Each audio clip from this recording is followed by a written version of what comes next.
Bismillahirrahmanirrahim. Assalamualaikum warahmatullahi wabarakatuh. Bersama saya Syarif Ekadir dalam program OMG terbitan Malaysia Gazette. Baik tuan-tuan dan puan-puan, hari ini bersama kita adalah tetamu dan juga tokoh yang sangat signifikan dalam politik Malaysia. Siapa lagi kalau bukan Presiden UMNO, Datuk Seri Dr. Ahmad Zahid Hamidi. Apa khabar Datuk Seri? Alhamdulillah, terima kasih. Terima kasih kerana sudi menerima kehadiran kami. Terima kasih kerana menjemput saya. No problem Datuk Seri. Baik Datuk Seri, kenapa Datuk Seri sangat penting dalam interview kita pada hari ini? Sebagai seorang pemimpin yang mengetuai sebuah parti yang majoritinya orang Melayu, berjuta-juta ahlinya. Sekarang ni dengan kejatuhan Pakatan Harapan, semua mata tertumpu kepada Datuk Seri sebagai Presiden UMNO. Bagaimana Datuk Seri nak membawa harapan, amanah orang Melayu, terutama penyokong UMNO itu sendiri, Datuk Seri. Baik, soalan pertama Datuk Seri. Ramai yang merasakan bahawa UMNO seolah-olah lately, kebelakangan ini, telah bermula dengan baik, dengan memenangi pilihan raya kecil dan sebagainya. Tetapi akhir-akhir ini seolah-olah hilang fokus ke mana mereka UMNO itu hendak dibawa. Sebagai orang nombor satu dalam parti, silakan Datuk Seri. Saya ingin memulakan dengan mukadimah bahawa UMNO tidak ada pengalaman sebagai sebuah parti pembangkang. Dalam arti kata lain, kita tidak pernah mengalami kekalahan di dalam mana-mana pilihan raya umum. Tetapi Allah Ta'ala telah mentakdirkan bahawa kita kekurangan undi, kekurangan kursi untuk membentuk sebuah kerajaan. Kerana sebuah kerajaan itu boleh dibentuk di negara kita ini jika kita mempunyai sekurang-kurangnya 112 kursi. Pada 9 hari bulan Mei 2018, kita cuma memperolehi 79 kursi. Dan ketika itu, kita lihat ada ibrah, ada pengajaran yang harus kita pelajari. Bahawa kekalahan ini adalah suatu permulaan baru kepada UMNO. Dan kita jangan merasa sedih.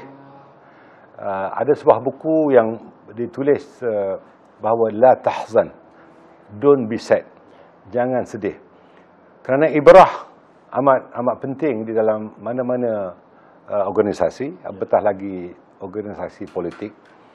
Apatah lagi kita lihat UMNO yang telah memerintah negara kita sejak daripada kemerdekaan selama 61 tahun. Dan sebelum itu Allah Ta'ala telah menghantar signal bahawa 2 kali, iaitu dalam pilihan raya umum ke-12 dan ke-13, kita tidak mendapat 2/3 majoriti. Akhirnya apabila signal itu, alamat itu tidak dapat dibaca, maka pada pilihan raya umum ke-14 kita kehilangan kuasa. Dan ketika itu ramai di kalangan rakyat merasakan bahawa UMNO tidak lagi relevan. Malah di kalangan ahli-ahli UMNO merasakan begitu juga. Apatah lagi rakan-rakan kongsi di dalam komponen Barisan Nasional, ramai yang mufarakah, yang meninggalkan kita. Namun di dalam keadaan yang begitu, UMNO dan BN tetap wujud, biarpun jumlah rakan-rakan dalam komponen itu berkurangan. Namun sebagai seorang insan yang diberikan oleh Allah Ta'ala amanah untuk memberikan kesinambungan kepimpinan di dalam UMNO ini, saya terus memikul tanggungjawab ini biarpun ianya agak berat. Baik, Datuk Seri berhadapan dengan pelbagai masalah. Datuk Seri mengambil alih UMNO dalam keadaan yang tidak begitu baik, terutama tidak menguasai kerajaan.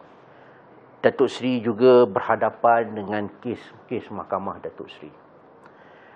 Ada yang meminta ataupun ada yang berharap agar Datuk Seri supaya meninggalkan perjuangan ini buat sementara, memberikan kepimpinan Datuk Seri kepada orang lain. Tetapi nampaknya Datuk Seri terus istiqamah dan terus mengambil tanggungjawab ini. Walaupun Datuk Seri sedar bahawa bebanan yang terpikul di bahu Datuk Seri itu bukan calang-calang. Mungkin Datuk Seri boleh explain dalam masa ini Kenapa Datuk Seri nak teruskan? Saya pernah mencuba untuk memberikan tanggungjawab sebagai Presiden UMNO ni kepada orang lain. Dan saya beri tempoh selama 6 bulan, 12 hari. Apabila saya mengambil garden leave atau cuti kebun dalam bahasa Inggeris, direct translationnya. Tetapi apa yang berlaku ialah UMNO tidak menjadi lebih baik ketika saya di dalam kepompong percutian itu. Maka saya telah melakukan beberapa kali istikharah setelah berbincang dengan rakan-rakan bahawa saya harus bersama untuk terus menerajui UMNO dalam serba kepayahan. Ketika itu saya merasakan seolah-olah saya bernafas dalam lumpur. Dan tentunya UMNO telah cuba dipecah perintah, sama ada daripada faktor dalaman atau luaran. Namun UMNO harus dilihat sebagai sebuah organisasi yang tentunya berada di dalam putaran hayat atau life cycle, di mana apabila ianya berada di peringkat kemuncak, jika sesuatu tidak dilakukan, dia akan sampai ke titik saturation. Artinya saturation point, dia akan berada dalam situasi turun ke bawah. Jadi saya mengambil pertanggungjawaban apabila UMNO berada di bawah. Dan saya tahu ini bukan mudah. Tetapi Allah Ta'ala hanya menguji pada hamba-Nya yang tahan ujian. Dengan pertuduhan yang terpilih, dan pertuduhan itu adalah pertuduhan politik. Dan terbukti saya telah mengeluarkan kenyataan bahawa saya mesti membersihkan nama saya di mahkamah. Dan tentunya proses pemeriksaan ini sedang berjalan.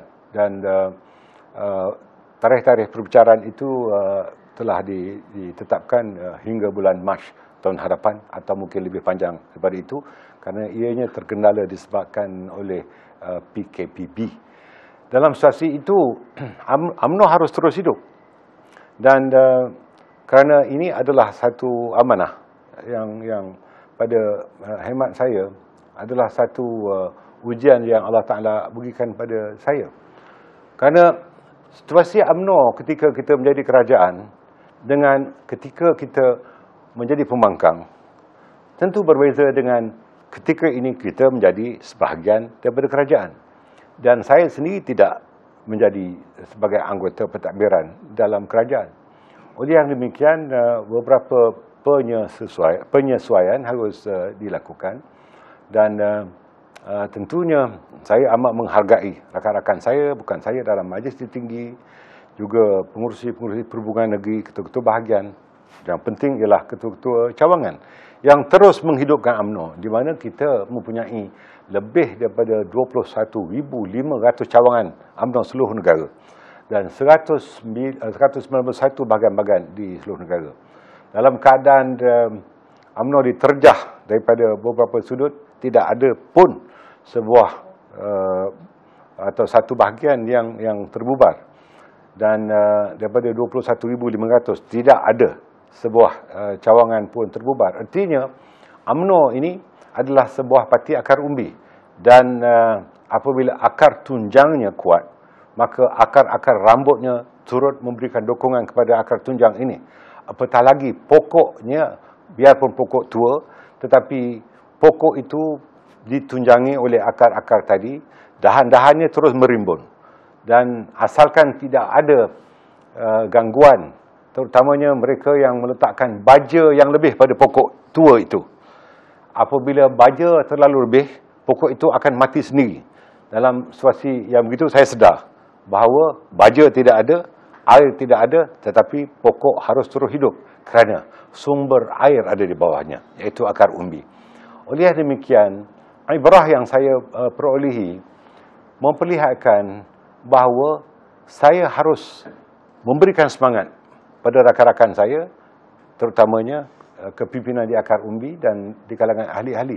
Pada waktu yang sama, saya amat menghargai apabila ahli-ahli di akar umbi, kepimpinan di akar umbi dan juga di peringkat bahagian dan negeri-negeri turut mendukung walaupun ada kepayahan yang luar biasa. Di dalam situasi itu tentunya istiqamah, ya, konsistensi di dalam melakar agenda baru UMNO supaya terus relevan dan dominan dapat dilakukan sesegera yang mungkin. Baik, Datuk Seri, mengenai kerjasama dengan parti-parti lain. Sudah ramai mengatakan bahawa agak mustahil untuk UMNO memenangi pilihan raya bersendirian. Sehubungan itu, kerjasama dengan parti-parti politik ini amat penting. Tetapi, masyarakat di bawah sekarang menjadi keliru kerana datang pelbagai pandangan, terutama daripada pucuk pimpinan UMNO itu sendiri. Rakyat tertanya-tanya, nak bergabung ke, tak bergabung ke, elok bergabung ke, wajarkah bergabung ke, elok berdiri sendiri pun dan sebagainya. Dalam bahasa yang mudah, Datuk Seri, apa yang Datuk Seri nak cerita pada rakyat Malaysia, terutama penyokong-penyokong UMNO? Apa yang saudara sebutkan itu adalah soal tafsiran politik dan pendapat politik yang berbeza-beza. Apa yang diperkatakan oleh mereka, saya tidak boleh tolak kebenaran. Kerana di dalam zaman langit terbuka ini, kita tidak boleh menutup mulut tempayan. Kerana apabila fikrah atau pemikiran manusia itu dulu tidak berdasarkan tajamnya pena, tetapi bagaimana tajamnya pemikiran yang diterjemahkan melalui jari jemari yang mengetik apa yang ada di depan mereka hingga terpapar di dalam panel telefon pintar ataupun medium komunikasi yang lain. Saya merasakan bahawa elok saya berkongsikan kaedah yang saya lakukan di dalam proses membuat keputusan. Saya tidak akan pernah menggunakan kuasa mutlak Presiden. Sebaliknya, saya menggunakan proses membuat keputusan secara jemaah. Dan di dalam hal ini, saya merundungi rakan-rakan saya bukan hanya di kalangan kepimpinan di peringkat tertinggi, terutamanya timbalan Presiden, naik-naik Presiden. Begitu juga di kalangan kepimpinan di peringkat Biro Politik.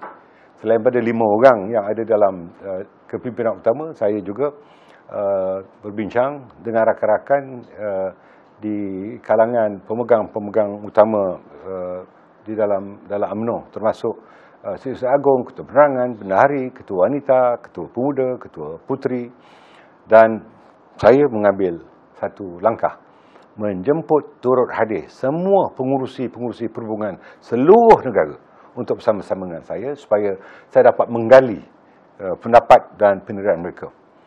Setelah itu dilakukan, maka keputusan itu dibawa ke Majlis Tertinggi. Sekali lagi keputusan itu diperbincangkan dengan terbuka. Di dalam keadaan itu ada yang bersetuju dan tidak bersetuju. Akhirnya keputusan dibuat. Supaya kita mesti bersetuju untuk bersetuju untuk tidak bersetuju di dalam membuat keputusan. Jadi di dalam hal itu, keputusan-keputusan yang dibuat sama ada kenyataan itu datang daripada Presiden atau Setiausaha Agung, itu adalah kenyataan resmi. Tetapi ada di kalangan kepimpinan yang menggunakan pendapat pribadinya sebagai pendapat seolah-olah pendapat parti. Dan secara yang terbaik, saya hendaklah menutup mulut tempayan ini. Tetapi di dalam keadaan langit terbuka, tentunya keputusan peribadi jangan dianggap sebagai keputusan parti. Malah saya memberitahu mereka, jawatan yang ada pada mereka, ya, menggambarkan pendapat peribadi itu adalah pendapat jawatan itu. Dan jawatan itu mewakili parti. Oleh yang demikian, saya telah memberikan nasihat pada mereka, jangan mengelirukan rakan-rakan di akar umbi. Maka kekeliruan itu menyebabkan kepelbagaian pendirian. Seolah-olah UMNO tidak ada hala tuju. Sedangkan hala tuju itu bukan hanya terlontar di dalam ucapan dasar Presiden, tetapi juga dikongsi pelaksanaannya melalui proses pembuat keputusan yang telah saya sebutkan tadi. Jadi, soalan saudara mengenai sama ada kita mahu bekerjasama atau tidak bekerjasama, sebenarnya jawapannya telah terhampar penuh. Saya telah menyebutkan keputusan parti bahawa ahli-ahli parlimen kita menyokong kerajaan Perikatan Nasional. Tetapi kita tidak pernah menyertai gagasan Perikatan Nasional sebagai parti gabungan. Itu cukup jelas. Pada waktu yang sama, kita juga mempunyai satu wadah politik yang dipanggil sebagai Muafakat Nasional. Di situ ada piagamnya dan juga ada perjanjian persefahaman yang telah ditandatangani. Dan ketika itu bukan hanya sekadar ahli-ahli UMNO dan ahli PAS yang menitiskan air mata kerana kesekian lamanya perbalahan saudara sesama Islam telah dapat didamaikan. Tentunya kita lihat harapan ini bukan di kalangan ahli-ahli saja tetapi ummah keseluruhannya. Maka penyatuan ini telah dilihat sebagai satu ancaman untuk beberapa pihak. Tentunya mereka merasakan bahawa dengan adanya permuafakatan ini, ya, kekuatan ummah ini menyebabkan kelemahan di pihak lain. Oleh sebab itu, kerana politik ini bukan statik, bukan jumud, ia adalah sangat dinamik. Ya.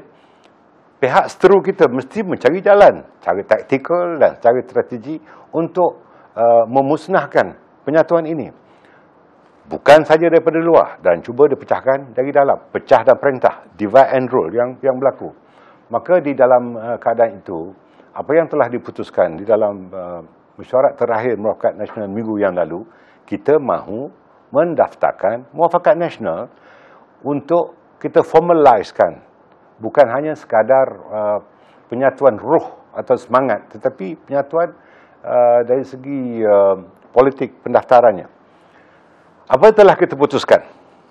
Jikapun dalam pilihan raya umum yang akan datang, sama ada dalam waktu terdekat atau cukup tempoh nanti, kita telah membuat keputusan bahawa UMNO dan PAS jangan berlaga sesama sendiri di kursi-kursi yang telah dirundingkan.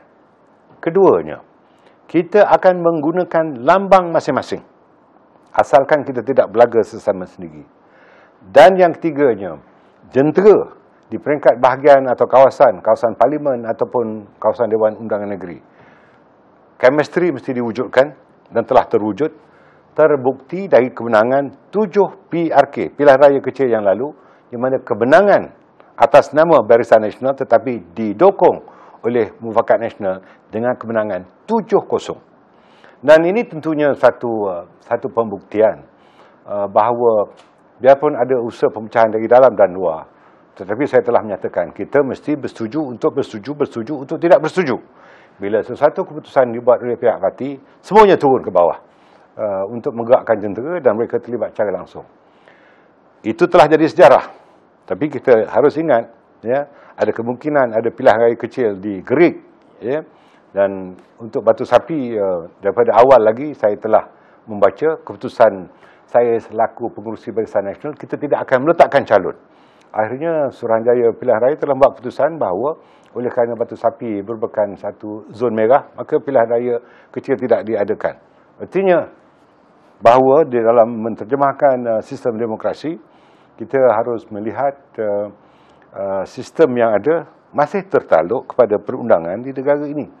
Oleh yang demikian, kalau kita lupakan pun kejayaan kita di dalam 7 PRK yang lalu, ataupun kita akan menghadapi PRK yang akan datang, kita harap tidak ada ahli-ahli parlimen atau ahli-ahli Dewan Undangan Negeri yang Allah Ta'ala lebih sayangkan pada mereka dan dijemput awal. Saya harap sebelum tamat 3 tahun suatu tempoh untuk mengizinkan pilihan raya kecil diadakan, tidak perlu ada lagi pilihan raya kecil disebabkan oleh panggilan ilahi.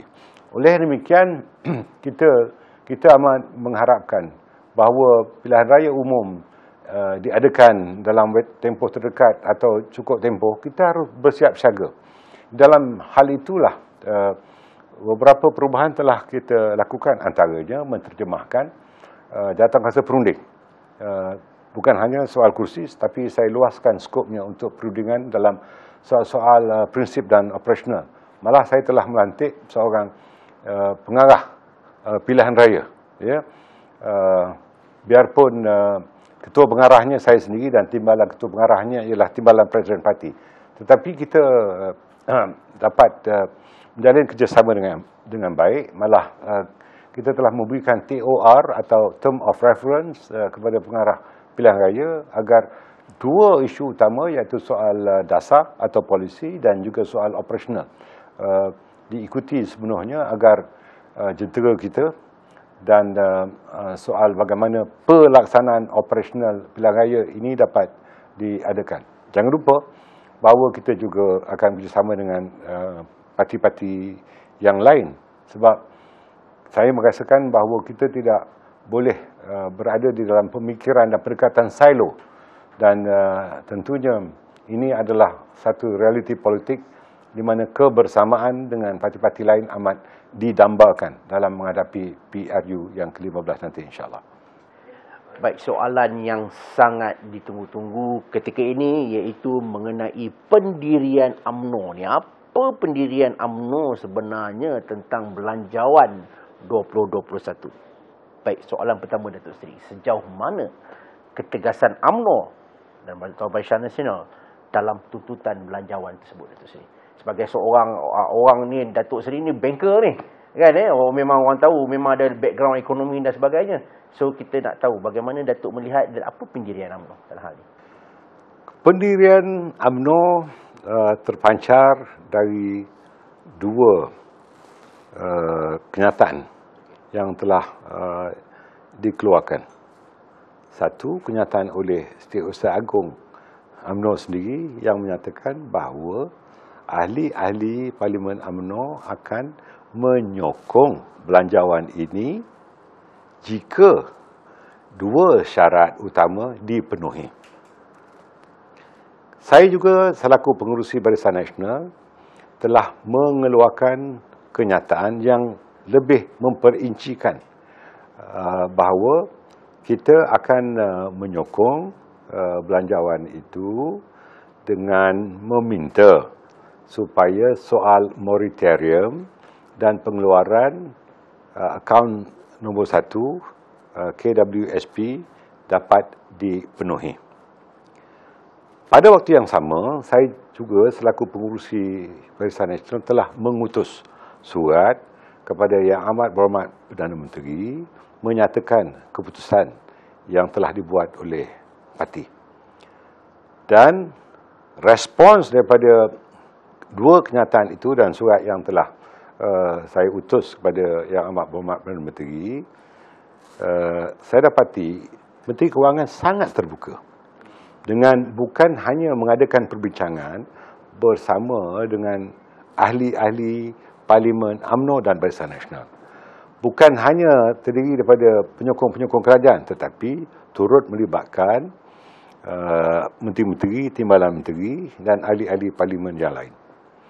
Bukan sekadar itu, Menteri Kewangan telah mengadakan perbincangan empat mata dengan saya dan perbincangan juga dengan pengurusi kelab penyokong kerajaan. Artinya ini satu sistem yang tidak pernah wujud ketika itu. Dan kita tahu juga Menteri Kewangan telah mengadakan perbincangan dengan semua ahli-ahli Parlimen Pembangkang. Dalam hal ini, ketika perbincangan diadakan, Menteri Kewangan telah turut membawa CEO atau Ketua Pegawai Eksekutif KWSP sendiri. Malah telah turut membawa timbalan Governor Bank Negara untuk bersama-sama dan juga pengarah belanjawan Kementerian Kewangan. Artinya ini merupakan satu pendekatan yang cukup baik dan kita berdialog dengan penuh intelektual dan kita letakkan juga beberapa unsur politik untuk diberikan pertimbangan. Saya lihat akan ada modifikasi kepada dua permintaan itu. Saya sedar bahawa akan ada suatu keadaan di mana tidak 100% permintaan itu dipenuhi, sama ada dari segi moratorium atau dari segi pengeluaran. Tetapi kita mahu bahawa kepayahan, keperitan hidup rakyat, apatah lagi kesengsaraan yang dihadapi oleh peminjam-peminjam, terutama golongan B40 dan M40 yang sangat terhimpit kerana mereka kehilangan pekerjaan atau kekurangan pendapatan, harus diberikan keutamaan. Apa yang kita minta bukan hanya institusi perbankan dan institusi kewangan memberikan moratorium berkenaan, kerana terdapat syarikat-syarikat peminjam berlesen atau syarikat-syarikat yang memberikan pinjaman yang tidak tertakluk kepada FSA ataupun Financial Services Act ataupun Akta Perkhidmatan Kewangan, tidak mahu mengikuti moratorium yang ditentukan oleh Bank Negara kerana mereka tidak tertakluk kepada FSA berkenaan, kerana mereka diberikan lesen di bawah Kementerian Perumahan dan Kerajaan Tempatan. Dan ini telah dicadangkan supaya akta pinjaman pengguna harus dilaksanakan sepenuhnya, supaya terutamanya di kalangan peminjam-peminjam kenderaan, bas pesiaran, bas sekolah, bas kilang atau peminjam-peminjam kenderaan persendirian yang membeli kenderaan yang melebihi usia 5 tahun, yang tidak dapat pinjaman daripada syarikat-syarikat kewangan tetapi pinjaman daripada Credit and Leasing Company ataupun syarikat kewangan berlesen. Dan dalam keadaan yang begitu, saya didekati oleh beberapa NGO dan beberapa kumpulan yang meminta kita memperjuangkan soal ini. Umpamanya saya bawa soal syarikat persiaran yang terus diminta untuk membayar ansuran bulanan dan turut membayar premium insurans yang tinggi, walaupun kita tahu pelancong tidak boleh datang ke dalam negara kita. Domestic tourism atau pelancong dalam negeri pun tidak dapat keluar sebabkan PKPB dan peraturan kawalan pandemik yang lain. Bas kilang kerana banyak kilang yang tidak beroperasi. Bas sekolah kerana sekolah ditutup. Tetapi bayaran-bayaran ini terus didesak. Jika tidak, bas-bas ini akan ditarik dan tindakan lilung akan dibuat. Oleh yang demikian, UMNO dan Barisan Nasional melalui ahli-ahli parlimennya memperjuangkan isu-isu rakyat begitu. Dan kita tahu bahawa soal moratorium, bagaimana syarikat-syarikat yang menyewa bangunan-bangunan yang dipunyai oleh kerajaan ataupun dipunyai oleh JLC ataupun dipunyai oleh kerajaan negeri atau badan-badan kanun, kerana kita tahu bahawa moratorium tidak diberikan kepada mereka, perniagaan tidak dapat dijalankan. Saya ambil contoh kedai-kedai di lapangan terbang, sama ada KLIA atau KLIA 2 atau lapangan terbang yang lain. Bila tidak ada penumpang, maka tidak ada urus niaga. Bila tidak ada urus niaga, tidak ada cash flow yang masuk. Oleh yang demikian, maka moratorium itu harus diberikan juga pada mereka. Dalam keadaan yang lain, isu yang kedua iaitu pengeluaran akaun nombor 1 KWSP. Di dalam perbincangan yang diadakan antara ahli parlimen dengan Menteri Kewangan yang saya nyatakan tadi dan juga oleh CEO atau Ketua Pegawai Eksekutif KWSP, beliau telah membentangkan beberapa kategori pencarum, di mana kita dapati bahawa kira-kira 42% pencarum-pencarum ini mempunyai kurang daripada 10,000 wang di dalam caruman akaun satu. Tentunya mustahil untuk mereka mengizinkan pengeluaran 10,000. Tetapi yang kita minta ialah mana-mana pencarum yang mempunyai simpanan lebih daripada 10,000, tentu kita mahu supaya wang caruman mereka itu digunakan ketika musim hujan atau musim kemarau. Dalam keadaan yang begini, mereka harus terus hidup. Kelangsungan hidup mesti diteruskan. maka kita menolak cadangan KWSP untuk memberikan hanya RM500 setiap bulan. Sebab mereka memerlukan bulk payment atau pembayaran sekaligus kalau RM10,000 dan sebagainya. Tetapi bagi mereka yang kurang daripada RM10,000, tentu ada beberapa kaedah agar pengeluaran sekaligus mengikut peraturan tertentu dapat diberikan pada mereka. Kita tahu ada kekangan daripada mereka yang berada di dalam kumpulan T20 yang mempunyai simpanan lebih pada itu, mungkin jutaan ringgit. Saya tidak fikir mereka tidak perlu diberikan kepedulian. Dan tentu ada beberapa kaedah tertentu yang boleh digunakan. Jadi, soal perundingan itu masih berjalan. Dan saya harap sebelum pengundian pada 26 hari bulan ni, hari Khamis ini, perkara itu dimutamatkan. Supaya kesengsaraan rakyat ini dapat dipenuhi. Sama ada dari segi pengeluaran wang caruman ataupun dari segi moratorium itu. Baik, ada timbul kerisauan seandainya belanjawan ini tidak lulus di Datuk Seri oleh ahli-ahli parlimen ni. Adakah ia orang kata satu bencana besar kepada negara seperti mana yang ada setengah pihak momokkan? Ya, mengikut analisis para penganalisis politik dan pakar-pakar perundangan yang melihat perlembagaan dan juga peraturan di Dewan Rakyat, mereka melihat ke arah itu. Kerana pada hakikatnya Kerajaan Perikatan Nasional yang terbentuk dengan dukungan 114 ahli-ahli parlimen, kini telah berkurangan jumlah ahli-ahli parlimennya. Kerana seorang telah meninggalkan Perikatan Nasional, walaupun orang itu dulu adalah merupakan Setiausaha Agung pertama bersatu, parti bersatu. Yang kedua, terdapat seorang ahli parlimen yang cukup lama yang telah menyatakan secara terus terang tidak akan mengambil tanggungjawab di dalam perbahasan dan telah menyatakan tidak hadir apabila hari pengundian. Dan terdapat seorang lagi kita ketahui telah meninggal dunia. Artinya jumlah yang diperlukan 112 dalam pembentukan sesebuah kerajaan itu telah berkurangan. Di dalam situasi yang begitu, tentunya kerajaan yang memerintah sekarang ini mempunyai beberapa kaedah tertentu untuk mendapat dukungan daripada ahli-ahli parlimen yang berada di luar kerajaan. Dan tentu ada beberapa perkara yang sedang dirancangkan oleh mereka. Sebab keutamaan kita, amolemen atau gaji mesti dapat dibayar kepada penjawat awam. Yang keduanya, semua bantuan daripada kerajaan mesti dapat diberikan kepada rakyat.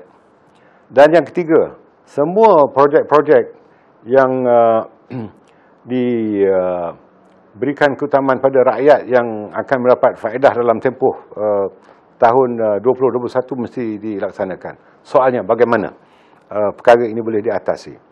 Kita tahu bahawa pengundian pada 26 hari bulan ini adalah pengundian di peringkat dasar. Tetapi selepas itu, kita akan memperincikan di peringkat jawatankuasa atau di peringkat kementerian. Dan di situ, berapa jumlah kementerian, itulah jumlah pengundian yang akan dilakukan. Asalkan soal amolemen, soal bantuan pada rakyat dan soal projek-projek pembangunan pada rakyat dapat diteruskan, maka tidak timbul soal analisis yang diberikan tadi. So, adakah maksudnya UMNO akan mengundi secara en bloc atau diberi kebebasan mengundi sebagai masa hari perbahasan? Keputusan parti kita mesti mendukung dan menyokong jika dua syarat itu dipenuhi. Saya telah menyatakan tadi dengan jelas perincian mengenai perkara itu. Okey, Datuk Seri. Bagaimana Datuk Seri melihat bahawa kesan daripada perbincangan tadi? Adakah sudah nampak tanda-tanda positif bahawa apa yang diperjuangkan UMNO tu akan dipertimbangkan, atau Datuk Seri melihat kemungkinan tidak ada apa yang di-announce itu ajalah, ataupun macam mana? Saya lihat ada keterbukaan sebagaimana yang saya nyatakan tu, dan tidak mustahil sebelum hari Khamis ini Menteri Kewangan akan mengeluarkan apa yang disebut sebagai ministerial statement ataupun kenyataan menteri bagi mengadakan modifikasi dan tidak sebagaimana yang tercatat di dalam ucapan belanjawan itu sendiri. Dan saya amat yakin perkara itu boleh dilakukan oleh Menteri Kewangan. Okey, baik Datuk Seri, kita telah pun orang kata apa, di penghujung-penghujung ni. Jadi mungkin kita nak tahu beban yang kita sebut tadi, beban politik, beban nak menghadapi mahkamah, ulang-alik mahkamah, dan masa depan tak menentu, khususnya dalam politik Datuk Seri. Datuk Seri ni bukan orang baru, orang lama menghadapi sepak terajang, dituduh di ISA dan sebagainya. Apa rahsia Datuk Seri ataupun bagaimana Datuk Seri berhadapan dengan benda-benda yang begini? Dalam Islam ada suatu konsep yang mungkin ramai yang mengetahuinya, tetapi mungkin tidak dapat menerima, iaitu rukun iman yang keenam, percaya pada qada dan qadar. Apa yang terdapat dalam elemen itu ialah konsep redha. Kita mesti redha dengan apa yang datang pada kita.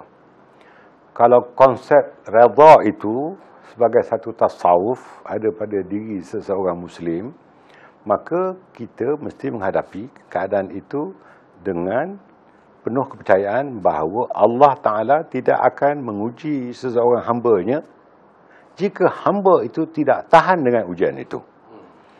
Saya mempunyai pandangan bahawa masalah di dalam rumah jangan dibawa ke pejabat. Masalah di pejabat jangan bawa ke rumah. Atau masalah di PWTC jangan dibawa ke country hide. Jadi switch on dan switch off ni mesti dibuat. Baik, ada pemimpin parti yang bukan UMNO ataupun UMNO sendiri yang begitu, selain menjadi ketua parti, ingin memiliki tahta berada di nombor 1 sebagai Perdana Menteri. Bagaimana pula Datuk Seri melihat jawatan Perdana Menteri? Adakah Datuk Seri sekiranya katalah diandaikan insya-Allah Barisan Nasional mengetuai kembali sebagai pemerintah dan sebagainya, adakah Datuk Seri memang akan aim jawatan itu, ataupun tak apalah jawatan Perdana Menteri atau macam mana? Ada setengah pemimpin tu betul-betul memang daripada dulu memang dia berharap saja nak jadi Perdana Menteri. Datuk Seri Zahid Hamidi bagaimana dengan penjelasan untuk menjadi seorang Perdana Menteri? Saya nak tanya balik soalan ni pada saudara. Mana ada orang politik yang tidak ada cita-cita politik? Beritahu saya. Memang ada.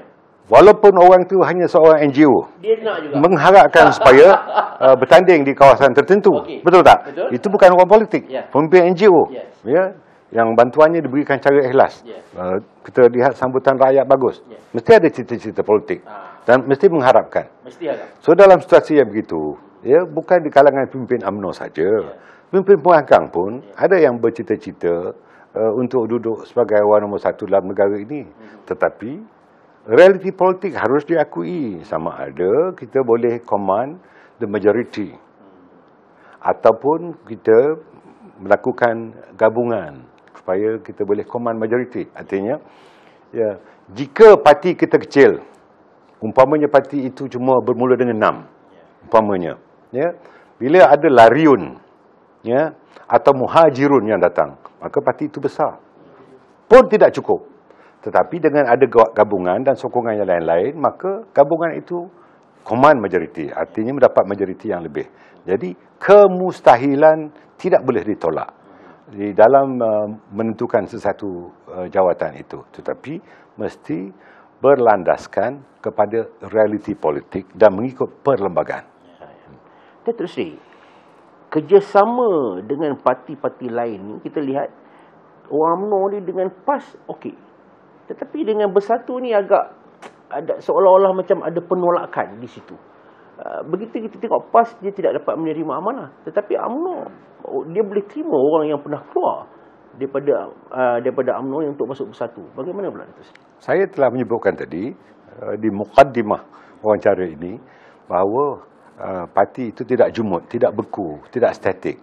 Ianya sangat dinamik. Ya.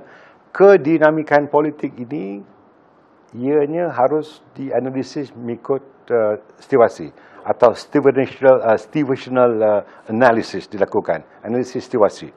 Dalam keadaan yang begitu, kita harus tidak buka pintu seluas-luasnya dan tidak terus tutup pintu itu. Ya. Jadi kita boleh jenguk pintu itu. Ya. Ini satu realiti politik. Ya. Dalam keadaan itu, kita harus mengambil beberapa pendekatan bahawa politik ini is about a game of numbers, permainan angka, dan realiti yang harus kita hadapi ialah adakah angka yang ada pada kita itu mencukupi atau tidak. Kalau tidak, kita mesti berusaha untuk mencukupkan angka itu. Apa cara sekali? Cara yang terbaiknya adalah cara tidak membeli, tetapi cara yang diizinkan oleh perlembagaan dan perundangan negara kita. Datuk Seri, menghadapi lawan di luar tidak sesukar untuk berhadapan dengan lawan di dalam. Dalam hal ini sudah tentu di dalam UMNO sendiri ada ataupun ramai yang mahu melihat mungkin ada pemimpin lain untuk mengambil alih tampuk jawatan Presiden UMNO. Bagaimana Datuk Seri berhadapan dengan golongan-golongan yang tidak sehaluan dengan Datuk Seri? Ada beberapa pendekatan untuk kekal di sesuatu kedudukan. Kalau kita gunakan prinsip ini sebagai kepimpinan yang tidak setuju mesti dicantas. Saya bukan jenis orang yang mencantas. Ya. Pendekatan yang kedua ialah engagement. Ya. Melakukan pendekatan supaya kita ajak orang itu yang tidak setuju, ya, tentu ada pendapat yang benar pada orang itu. Kita harus melihat dari segi perimbangan kira-kira politik atau political balance sheet, ya, di mana ada asset, ada liability. Tidak semua orang yang tidak setuju dengan kita itu kita boleh anggap sebagai liability. Proses engagement harus dilakukan.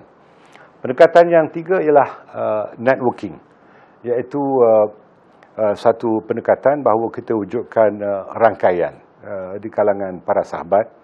Walaupun kita tidak dapat menyelesaikan permasalahan itu secara peribadi, tetapi sahabat-sahabat boleh membantu. Pilihlah yang terbaik daripada tiga pendekatan itu.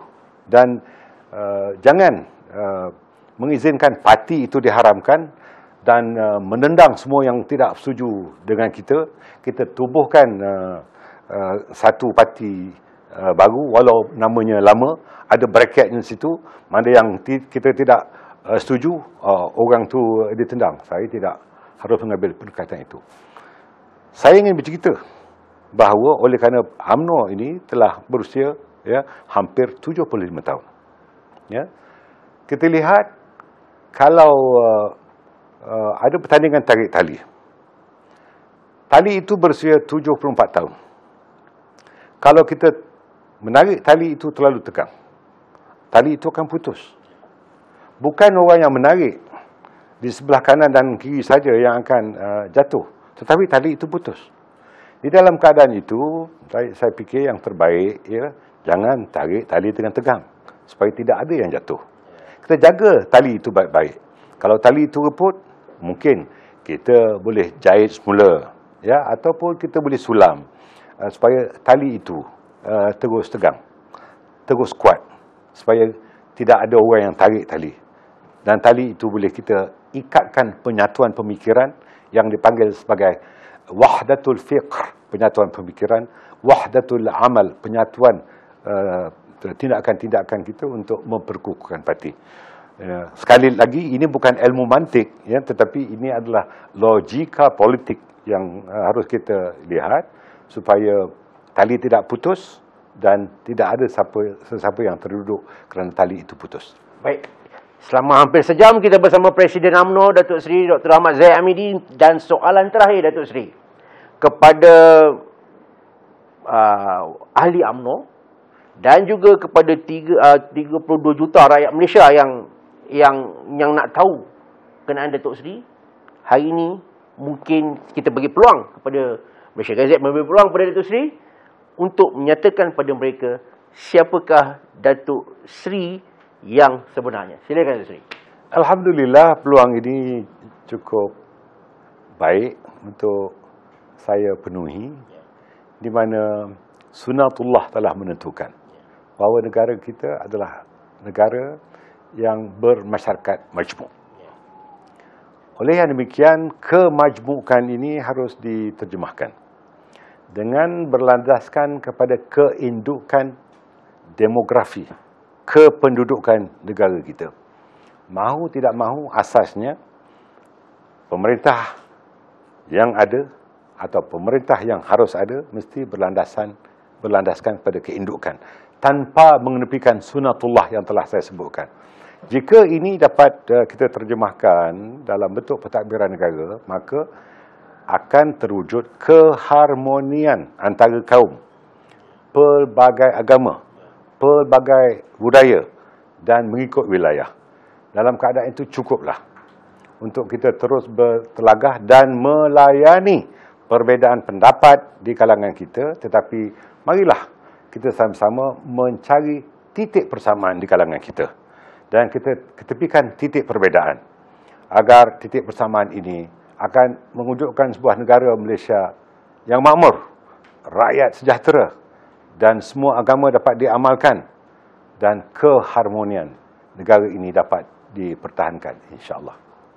Baik, tuan-tuan dan puan, begitulah tadi temu bual kita dengan Presiden UMNO, Datuk Seri Dr. Ahmad Zahid Hamidi. Selama hampir 1 jam, beliau telah mengupas mengenai pelbagai isu daripada pengamalan politik, sepak terjang politik dan tidak terkecuali dalam hal ehwal belanjawan 2021. Baik, terima kasih Datuk Seri. Sehingga kita bertemu di lain masa. Sekian, wabillahi taufiq wa hidayah. Assalamualaikum warahmatullahi wabarakatuh.